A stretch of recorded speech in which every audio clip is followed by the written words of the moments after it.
High dear student, আমরা upcoming WBCS পরীক্ষাকে সামনে রেখে আমরা যে চ্যাপ্টার ওয়াইজ সিরিজগুলো করছি, আজকে আমাদের এটা সেকেন্ড ক্লাস। এই সেকেন্ড ক্লাসে আমরা যে টপিক্সটা করব সেটা হচ্ছে অ্যাডভেন্ট অফ ইউরোপিয়ানস, ন্যাশনাল মুভমেন্টের ওপরে।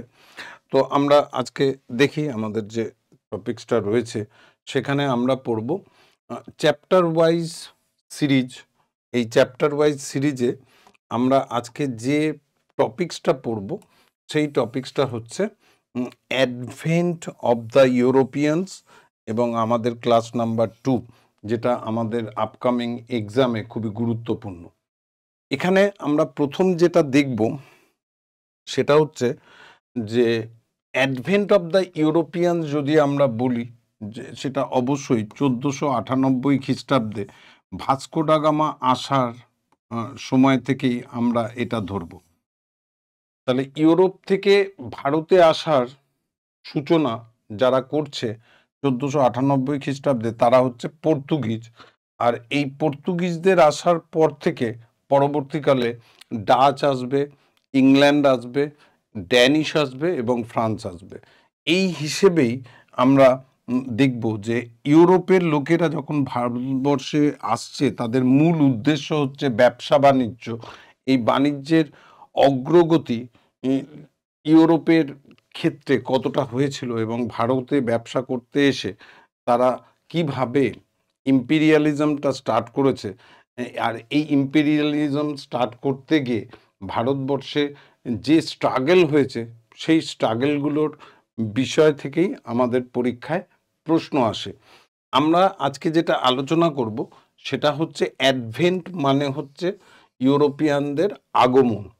এই পয়েন্টটার উপরেই আমরা আজকে আলোচনা করব। আমরা যদি দেখি তাহলে দেখব ইউরোপে এই যে লিসবন, এটাই ছিল পর্তুগালের capital.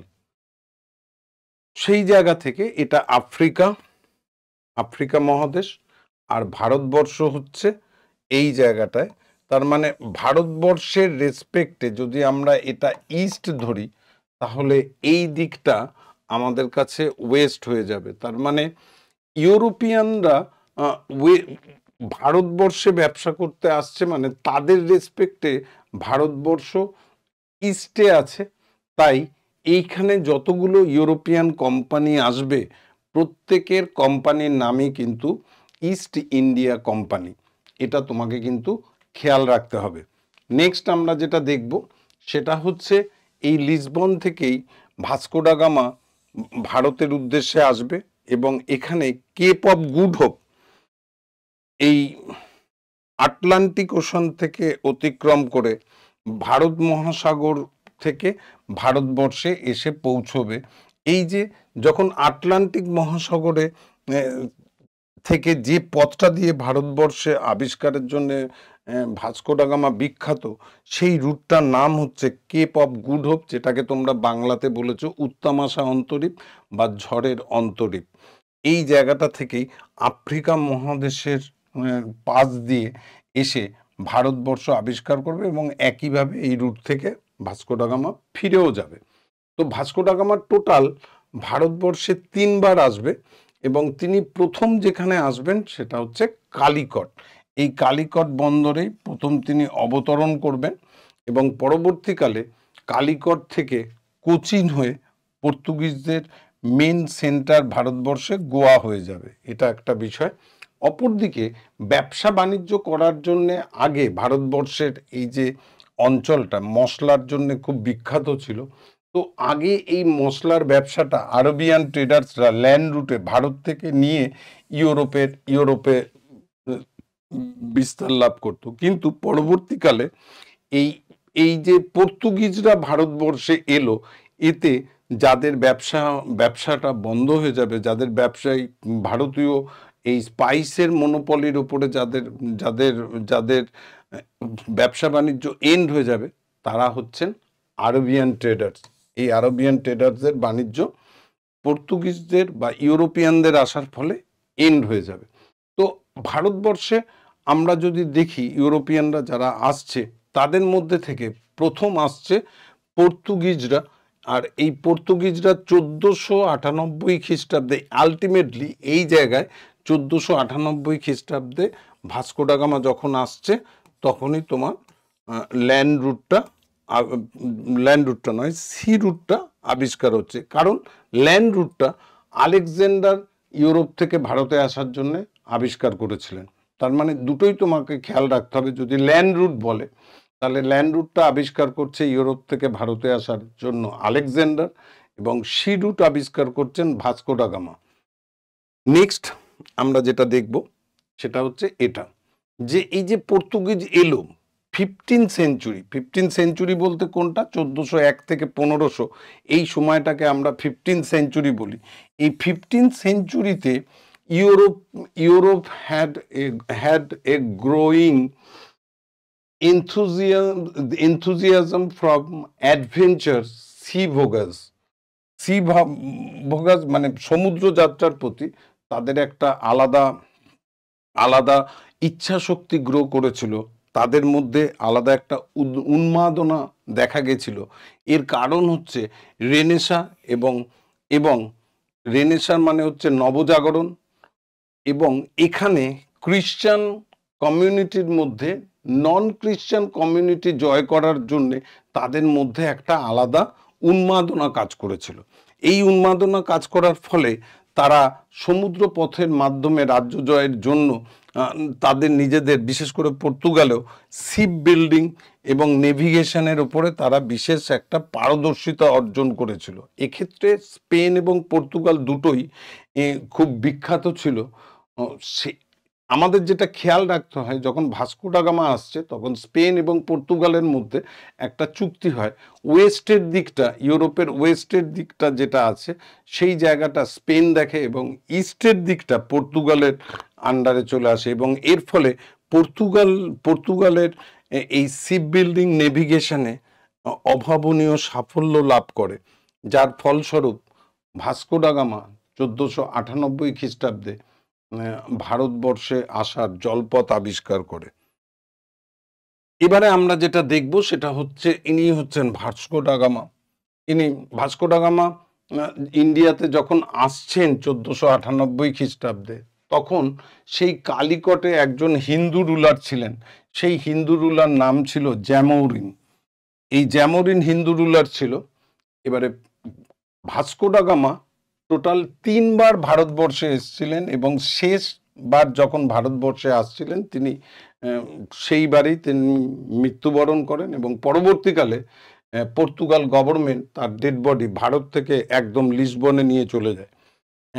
Portuguese had early capital Cochin, তার মানে কালিকট থেকে পর্তুগিজরা কোচিনে তাদের প্রথম ক্যাপিটাল তৈরি করে, এবং কোচিনের পরে তারা গোয়াটাকে তাদের পার্মানেন্ট ক্যাপিটাল হিসেবে ঠিক করে।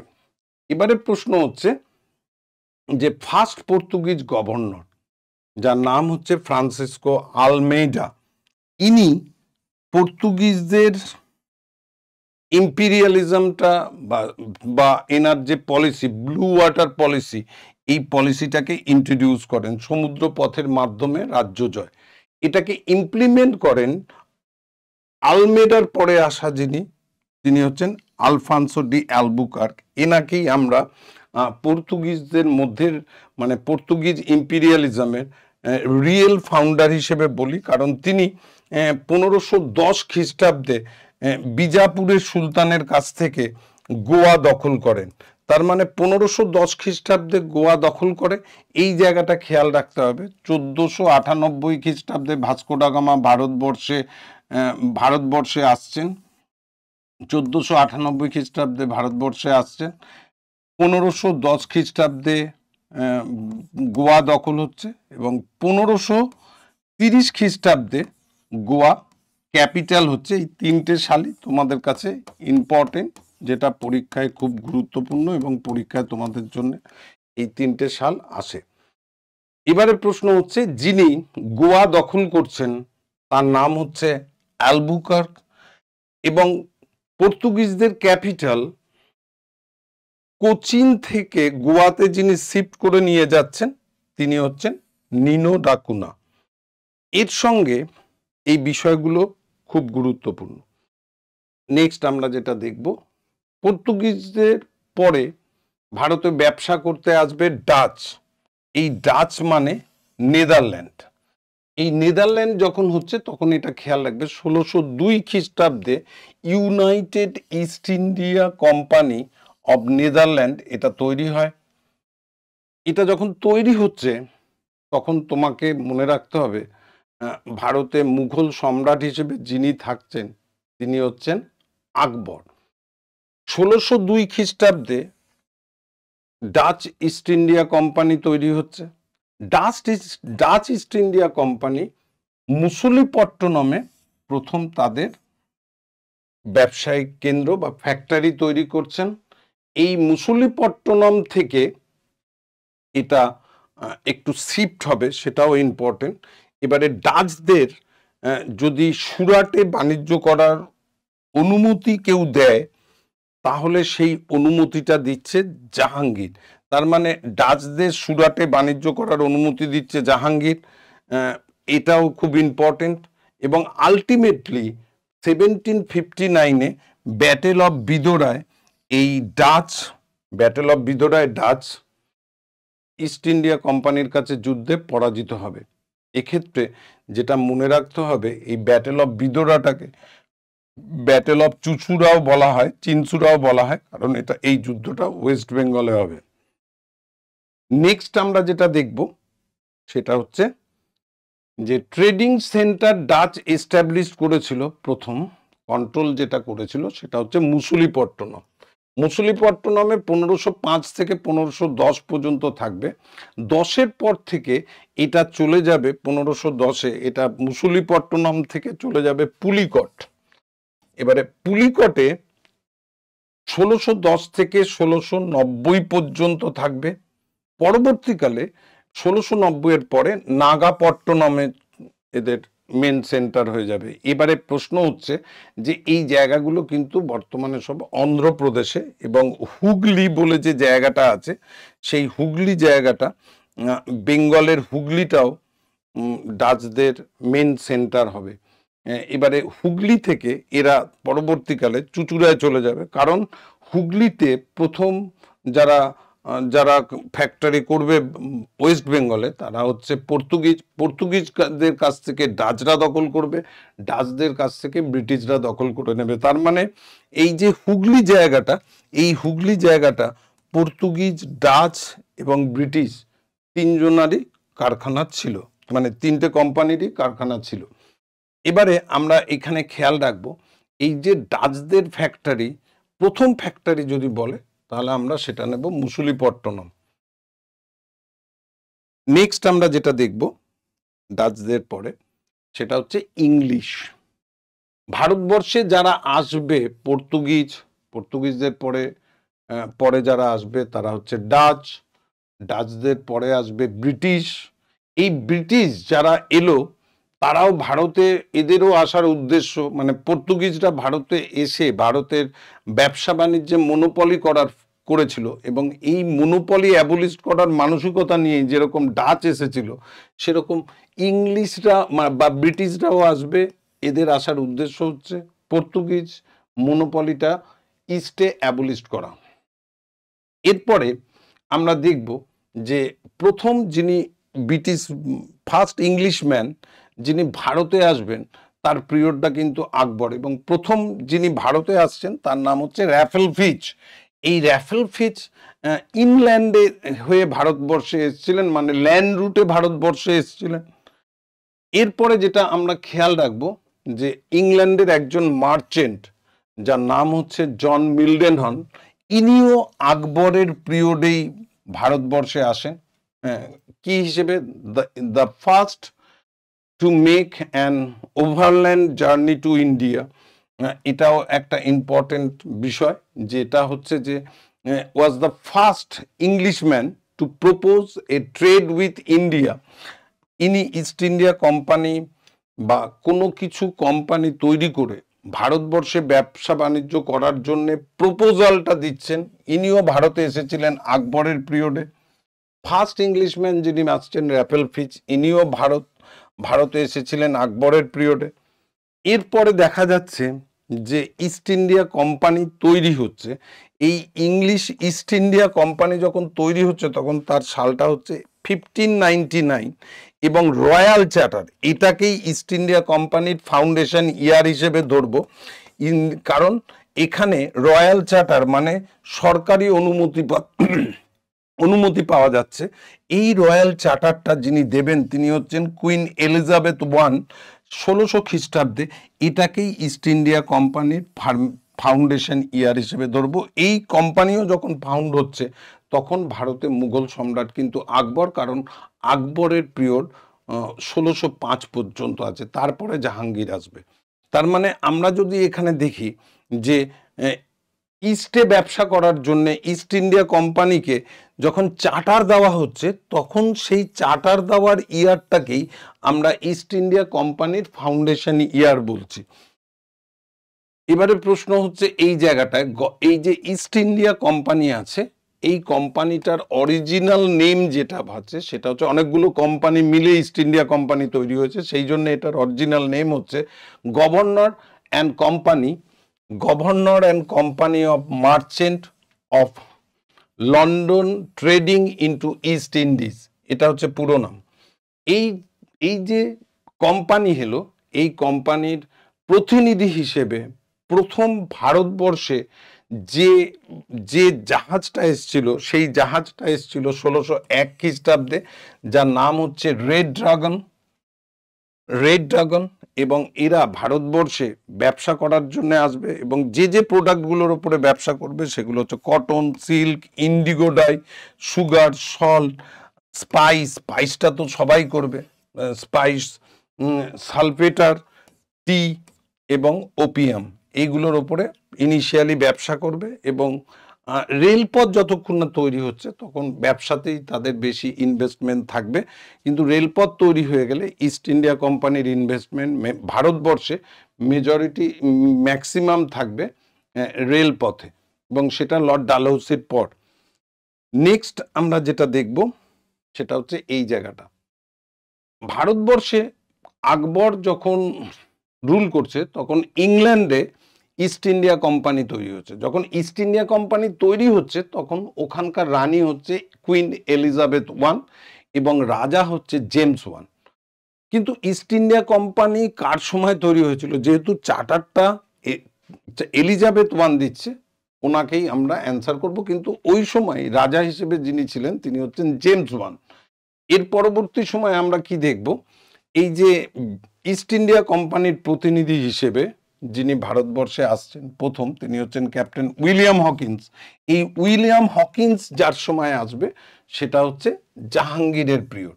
জাহাঙ্গীরের পিরিয়ডে ওনার আসার উদ্দেশ্য হচ্ছে ভারতে একটা ফ্যাক্টরি তৈরি করার অনুমতি নেওয়া, কিন্তু তিনি সেটা ফেলড হন এবং পরবর্তীকালে থমাস রো যখন ভারতে আসে তখন আমরা দেখতে পাই সুরাটে ওই কারখানাটা তৈরি হচ্ছে, এবং এই কারণেই এই পিরিয়ডটাও আমরা জাহাঙ্গীরের সময় দেখি। তার মানে ক্যাপ্টেন হকিন্স এবং থমাস রো দুজনাই যার পিরিয়ডে আসছে তার সময় হচ্ছে জাহাঙ্গীর। এরপরে আমরা দেখব যে ইন জেনারেল 1690 খ্রিস্টাব্দে জব চার্নক একজন কোম্পানির প্রতিনিধি, তিনি কি করছেন, সুতানুটি, গোবিন্দপুর এবং কলকাতা এই তিনটে শহর নিয়ে একটা কলকাতা শহরটা তৈরি করছেন, এবং ব্রিটিশ কোম্পানি এইখানে সেইখানে তাদের স্থায়ী একটা ফোর্ট তৈরি করবে তার ঠিক পরে 1700 খ্রিস্টাব্দে। কিন্তু প্রশ্নটা হচ্ছে এটা যে এই যে তিনটে গ্রাম সুতানুটি, গোবিন্দপুর, কলকাতা, এর ফাউন্ডেশন ইয়ার এখন কি 1690 নেওয়া যাবে?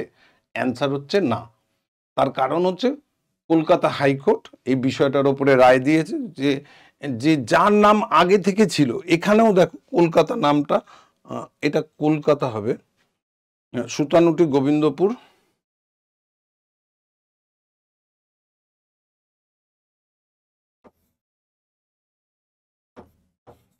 কলকাতা, এই তিনটে গ্রাম নিয়ে তোমার কলকাতা শহরটা তৈরি হয়েছে।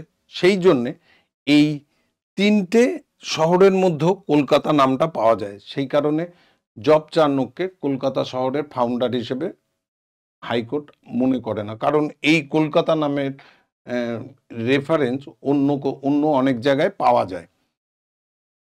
এবারে যেটা প্রশ্ন হচ্ছে সেটা হচ্ছে এই জায়গাটা, সেটা হচ্ছে ফারুকশিয়ার। ফারুকশিয়ারের পিরিয়ডে আমরা যদি দেখি একটা গুরুত্বপূর্ণ ইনসিডেন্ট ঘটবে, সেটা হচ্ছে 1717-তে, যেটা হচ্ছে ফরমান। এই ফরমানটা যখন ফারুকশিয়ারের দরবারে যে আসবে সে হচ্ছে জন শুরম্যান। এবারে আমাদের যেটা খেয়াল রাখতে হবে, ইস্ট ইন্ডিয়া কোম্পানির প্রথম ফোর্ট যেটা, সেটা হচ্ছে সেন্ট জর্জ মাদ্রাজে তৈরি হবে। তারপরে 1700 খ্রিস্টাব্দে, এই 1700 খ্রিস্টাব্দটা যার সময় হচ্ছে সেটা হচ্ছে ঔরঙ্গজেব। এইখানে আমরা দেখব কলকাতা তৈরি হয়ে যাওয়ার পর 1700 খ্রিস্টাব্দে ফোর্ট উইলিয়াম ফোর্টটা তৈরি হবে। ফোর্ট উইলিয়াম ফোর্ট মানে আমাদের কলকাতা ফোর্ট উইলিয়াম দুর্গটার কথাই বলা হচ্ছে। তো এই ফোর্ট উইলিয়ামটা 1700 খ্রিস্টাব্দে যখন তৈরি হচ্ছে তখন ঔরঙ্গজেব হচ্ছে লাস্ট পাওয়ারফুল মুঘল রুলার। এর পিরিয়ডের পর মুঘলদের যখন সেন্ট্রাল পাওয়ারটা দুর্বল হয়ে যাচ্ছে, তখন ল্যাটার মুঘল পিরিয়ডে মুঘলরা দুর্বলতার সুযোগে ব্রিটিশরা তাদের ক্ষমতাটা গ্র্যাব করছে। তো সেটা স্টার্ট হচ্ছে এই ফারুকশিয়ারের সময়। কেন? তিনি 1717 খ্রিস্টাব্দে শুরম্যানের সাহায্যে যেটা পেয়েছেন সেটা হচ্ছে ফারুকশিয়ার দিচ্ছে মুঘল সম্রাট, সেটা হচ্ছে ফারুকশিয়ারের ফরমান।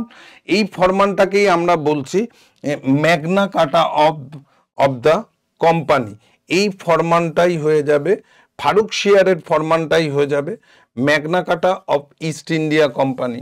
ইস্ট ইন্ডিয়া কোম্পানির ব্যবসা বাণিজ্যের জন্য মহাসনদ। এই প্রশ্নটা আমাদের পরীক্ষায় রেগুলার ইন্টারভেলে আসে, এই জায়গাটাকে অবশ্যই খেয়াল রাখতে হবে। এরপরে আমরা যেটা দেখব সেটা হচ্ছে ড্যানিশ।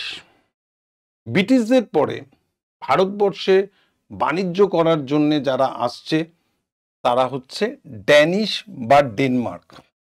এই ড্যানিশ ইস্ট ইন্ডিয়া কোম্পানিকে, ড্যানিশ মানে এটা ডেনমার্ক, ড্যানিশ ইস্ট ইন্ডিয়া কোম্পানিকে কিন্তু আমরা অলসো বলতে পারি ড্যানিশ এশিয়াটিক কোম্পানি। এই যে কোম্পানিটা এস্টাবলিশড হলো 1616 খ্রিস্টাব্দে, এর পিরিয়ডটাও কিন্তু জাহাঙ্গীর। ইন জেনারেল আমাদের যেটা খেয়াল রাখতে হয় সেটা হচ্ছে এই ড্যানিশরা তাদের প্রথম ফ্যাক্টরি করেছিল তাঙ্কুবার এবং তাঞ্জোরের কাছে তামিলনাড়ুর।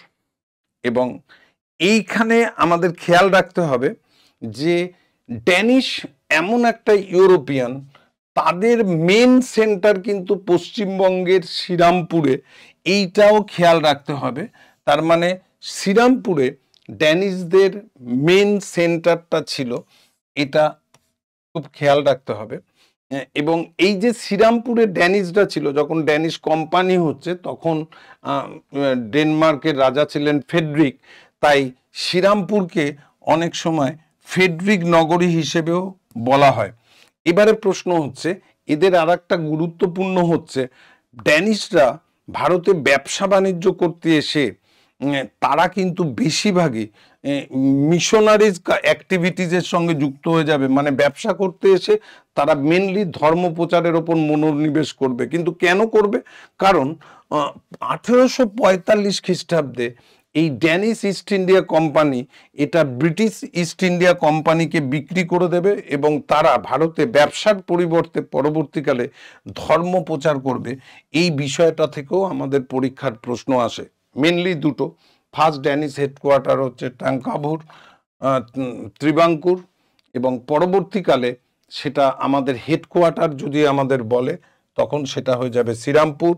এরাই যারা ব্যবসার থেকে ভারতবর্ষে বেশি ধর্ম প্রচারে মনোনিবেশ করেছিল এবং ব্যবসা করতে এসে কোম্পানিটা ইস্ট ইন্ডিয়া কোম্পানিকে বিক্রি করে দিয়েছিল। তার মানে ড্যানিশ ইস্ট ইন্ডিয়া কোম্পানি যখন তৈরি হচ্ছে তখনও কিন্তু মুঘল সম্রাট জাহাঙ্গীর 1616 খ্রিস্টাব্দে।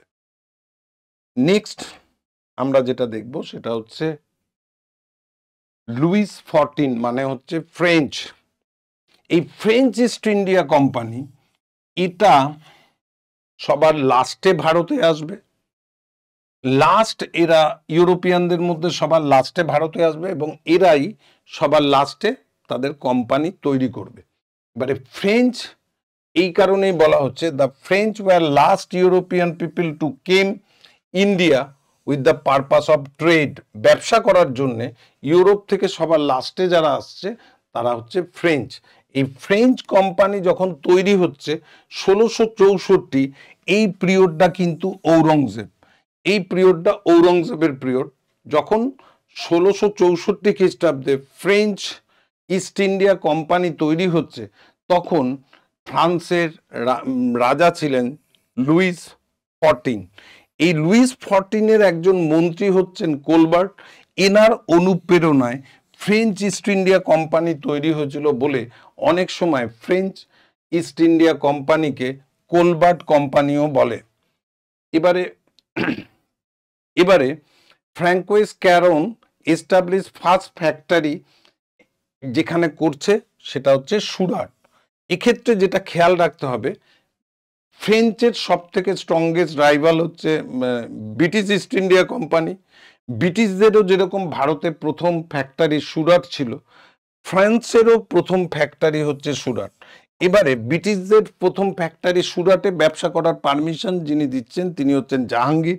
কিন্তু ফ্রেঞ্চ যখন তৈরি হচ্ছে তখন ঔরঙ্গজেব তাই ফ্যাক্টরি করারও পারমিশন দেবে, সুরাটে ফ্রেঞ্চকে ব্যবসা করার পারমিশন দেবে এটা ঔরঙ্গজেব। এবারে সুরাটের পরে তারা যেখানে করেছিল সেটা হচ্ছে মুসুলিপট্টনম। এই মুসুলিপট্টনমও ফ্রেঞ্চ কলোনি ছিল। ভারতবর্ষে ফ্রেঞ্চ অ্যাম্বিশন বা ফ্রেঞ্চ ইম্পিরিয়ালিজম যিনি তৈরি করার কথা ভেবেছিলেন তিনি হচ্ছেন ডুপ্লেক্স। এই ডুপ্লেক্সের আসার ফলে, ভারতে ডুপ্লেক্সের আসার ফলে আমরা ফ্রেঞ্চ অ্যাম্বিশন দেখব এবং অ্যাংলো ফ্রেঞ্চ মানে ইউরোপিয়ানদের মধ্যে ব্রিটিশদের স্ট্রংগেস্ট রাইভাল হচ্ছে ফ্রান্স। এবং এই ডুপ্লেক্স আসার পর আমরা দেখব অ্যাংলো ফ্রেঞ্চ প্রতিদ্বন্দ্বিতা শুরু হবে, কনফ্লিক্টটা শুরু হবে। আলটিমেটলি বন্দিবাসের যুদ্ধে এবং বন্দিবাসের যুদ্ধে লালির কাছে হেরে পর্তুগিজরা পন্ডিচেরিতেই ভারতবর্ষে পার্মানেন্টলি সেটেল থাকবে। এই জন্যে পন্ডিচেরিটাই হচ্ছে ফ্রেঞ্চদের ভারতের মেন সেন্টার, বা পন্ডিচেরি হচ্ছে ফ্রেঞ্চ কলোনি হিসেবে বিখ্যাত।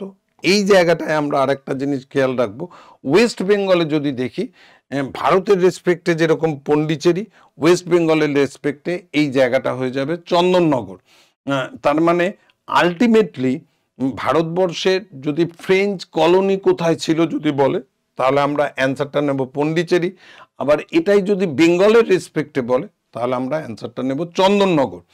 কিন্তু তোমাকে যেটা খেয়াল রাখতে হবে, ফ্রেঞ্চ অ্যাম্বিশন যদি ডুপ্লেক্স দেখে তাহলে ফ্রেঞ্চ অ্যাম্বিশনটা এন্ড হবে লালির সময়, এটাও তোমাকে খেয়াল রাখতে হবে। তার মানে আমরা এই যে জায়গাটা গোটাটা পড়লাম, এই জায়গা থেকে আমাদের WBCS পরীক্ষায় যে ধরনের প্রশ্নগুলো আসে সেই প্রশ্নগুলো একবার দেখে নিই কিরকম প্রশ্ন আসে।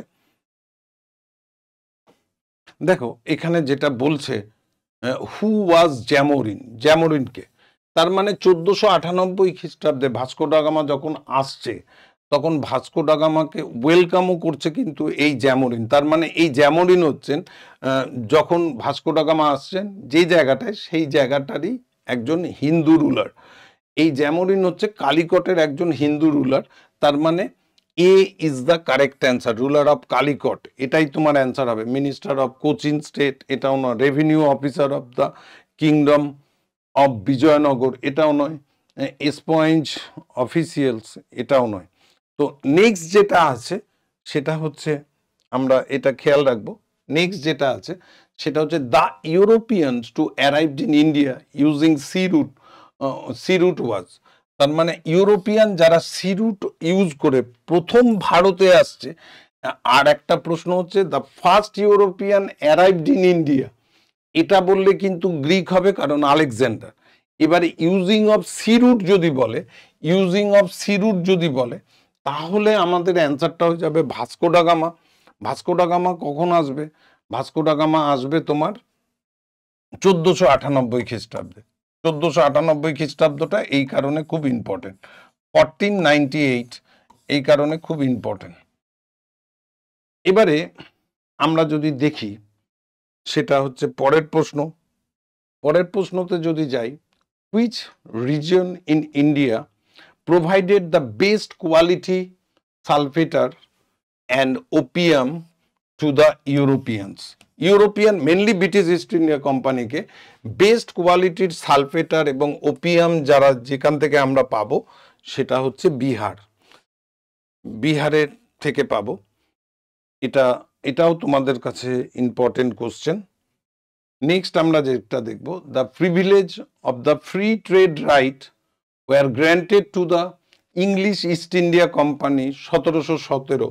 1717তে আমরা কি বলি, যে মুঘল সম্রাট দেবে তার নাম হচ্ছে ফারুকশিয়ার। সুরম্যান দৈত্যর আসার ফলে 1717তে আমরা ফারুকশিয়ারের ফরমান পাবো।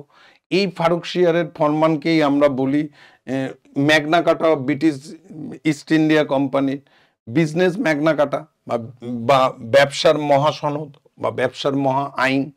এইটা যার সময় হবে তখন ডেফিনেটলি সে হবে ফারুকশিয়ার। ফারুকশিয়ারের সময় এই ফরমানটা পাওয়া যাবে। নেক্সট আমরা যেটা দেখব সেটা হচ্ছে এটা, from which of the following Deccan sultan did Albuquerque capture Goa? গোয়াটা অ্যালবুকার ক্যাপচার করবে 1510 খ্রিস্টাব্দে। যার কাছ থেকে করবে সেটা হচ্ছে বিজাপুরের সুলতান। এই বিজাপুরের সুলতানের কাছ থেকে পর্তুগিজরা গোয়া দখল করবে, এবং গোয়া দখল করার জন্য যিনি গুরুত্বপূর্ণ ভূমিকা নেবেন তিনি হচ্ছেন আলফানসো ডি অ্যালবুকার্ক। আর এই আলফানসো ডি অ্যালবুকার্ককে যদি কেউ সাহায্য করে সে হচ্ছে বিজয়নগর রুলার কৃষ্ণদেব রায়, কারণ এদের পিরিয়ডটা সমসাময়িক। এইটা তোমাকে অবশ্যই খেয়াল রাখতে হবে, কারণ এটা তোমাকে প্রশ্ন করে। নেক্সট আমরা যেটা দেখব, Fort Saint George. Fort Saint George হচ্ছে first British fort in India. আর এইটা the first fort build by the British in India was located at, তার মানে সেন্ট জর্জ যেটা যেটা তখনকার সময় মাদ্রাজ, এখনকার সময় চেন্নাই, তামিলনাড়ুতে অবস্থিত। তাই এই প্রশ্নটার উত্তর হবে মাদ্রাজ, যেটা বর্তমানে চেন্নাইতে অবস্থিত। নেক্সট কোশ্চেন যদি আমরা দেখি তাহলে আমাদের প্রশ্নটা আসবে, তাহলে আমাদের পরের প্রশ্নটা আসবে এটা, যা English East India Company establish their first factory in. English East India Company এটা যখন তৈরি হবে তখন মুঘল সম্রাট হচ্ছে আকবর, আর যখন এটা ভারতে আসবে তখন মুঘল সম্রাট জাহাঙ্গীর। এবং জাহাঙ্গীরই সুরাটে সবাই ব্যবসা করার পারমিশন দেবে, ফার্স্ট ফ্যাক্টরি করার পারমিশন দেবে। তাই এই জায়গাটা হয়ে যাবে সুরাট। এবারে প্রশ্ন হচ্ছে, এই যে সুরাটে ব্যবসাটা হচ্ছে, এই সুরাটে বাণিজ্য করার পারমিশনটা যে দিচ্ছে সেটাও কিন্তু জাহাঙ্গীর, এটা খেয়াল রাখবে। আবার এই সুরাটে যখন ফ্রেঞ্চ কলোনি হবে, ফ্রেঞ্চ ফ্যাক্টরি হবে, ফ্রেঞ্চ ফ্যাক্টরির যখন তৈরি হবে তখন পারমিশন দিচ্ছে ঔরঙ্গজেব। একই সঙ্গে দুটো মনে রাখতে হবে, ব্রিটিশদের পারমিশন দিচ্ছে জাহাঙ্গীর, আর সুরাটে ফ্রেঞ্চকে পারমিশন দিচ্ছে ঔরঙ্গজেব। এই দুটো পয়েন্টই ইম্পর্টেন্ট। এবারে পার্থক্যও আছে, ইস্ট ইন্ডিয়া কোম্পানি যখন তৈরি হচ্ছে তখন মুঘল সম্রাট আকবর, কিন্তু ফ্রেঞ্চ ইস্ট ইন্ডিয়া কোম্পানি এবং পারমিশন দুটোরই সময়কাল হচ্ছে ঔরঙ্গজেব। এই জায়গাটা তোমাকে খেয়াল রাখতে হবে। নেক্সট যদি দেখো তাহলে তোমাকে এটা বলছে, Joseph Francois Dupleix belongs to. Joseph Francois Dupleix, একে আমরা ডুপ্লেক্স নামেই চিনি, যিনি ফ্রেঞ্চ অ্যাম্বিশন ইন ইন্ডিয়া দেখেছিলেন। সেই সময় আমরা দেখলাম যে 1 নম্বরে বলছে British east India company, Dutch East India company, Portuguese east India company, French east India company. যদি তোমাকে বলে ডুপ্লেক্স যার গভর্নর হবে বা যার সঙ্গে যুক্ত হবে সেটা হচ্ছে ফ্রেঞ্চ ইস্ট ইন্ডিয়া কোম্পানি, এর সঙ্গেই ডুপ্লেক্স যুক্ত হবে। নেক্সট আমরা যদি দেখি, which among the following was the last East India Company to be formed? এটা যদি দেখো তাহলে আমরা মনে রাখবো, প্রথমে আসছে পর্তুগিজ, তারপরে আসছে ডাচ, তারপরে ব্রিটিশ আসছে, মানে ইস্ট ইন্ডিয়া কোম্পানি আসছে, তারপরে ড্যানিশ, তারপরে ফ্রান্স। তার মানে প্রথমে আসছে যদি পর্তুগিজ, সবার লাস্টে আসছে ফ্রান্স। তার মানে last east India came in India, এটা হবে ফ্রেঞ্চ ইস্ট ইন্ডিয়া কোম্পানি। এরাই সবার শেষে ভারতে আসবে। নেক্সট আমরা যেটা দেখব সেটা হচ্ছে এই জায়গাটা, হু among the following is regarded as the real founder of Portuguese colonial empire in India? Portuguese colonial empire যদি বলে তাহলে পর্তুগিজরা আসছে কার থ্রু দিয়ে? Vasco da Gama. তারপরে পর্তুগিজদের মধ্যে ইম্পিরিয়ালিজম স্টার্ট করার জন্যে ব্লু ওয়াটার পলিসি যেটা স্পেড হচ্ছে, সেটা স্পেড করছে আলমেইডা। এবং এই ব্লু ওয়াটার পলিসিটাকে ইমপ্লিমেন্ট করে গোয়া যে দখল করছে, সেই জায়গাটা 1510 থেকে 1961 পর্যন্ত গোয়া পর্তুগিজ কলোনি হিসেবেই ভারতে থেকে যাবে। এবং এই কারণে যারা ভারতবর্ষে প্রথম আসছে, সবার শেষে ভারত ছেড়েও যারা গেছিল তারা হচ্ছে পর্তুগিজ। আর এই পর্তুগিজ কলোনিয়াল এম্পায়ারের রিয়েল ফাউন্ডার যদি আমরা বলি, তার মানে এই গোয়া দখলটা, তার মানে এটা কে করছে? Alfonso de Albuquerque. একেই আমরা অ্যান্সার নেব। নেক্সট আমরা যদি দেখি তাহলে এটা দেখব, what was the capital of French colony in India?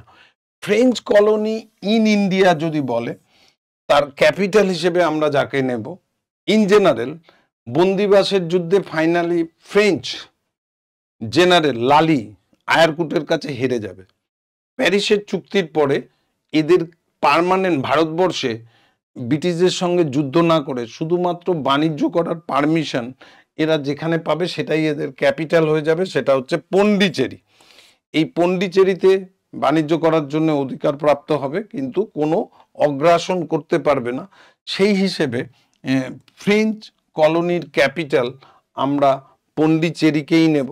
আবার এটা যদি ফ্রেঞ্চ কলোনি ইন বেঙ্গল বলে, তখন সেই জায়গাটার অ্যান্সার নেব চন্দননগর। এটা অবশ্যই তোমাদের খেয়াল রাখবে। নেক্সট আমরা দেখব। Thank you very much. এইভাবে তোমরা পড়াশোনাটা ঠিকঠাক করে যাও, আপকামিং এক্সামে খুব ভালো রেজাল্ট করো, এবং তোমাদের যদি কোনো সমস্যা হয় সেটা লিখে জানাও, আমরা তার উত্তর দেব। Thank you very much. আবার নেক্সট ক্লাসে দেখা হবে তোমাদের সঙ্গে।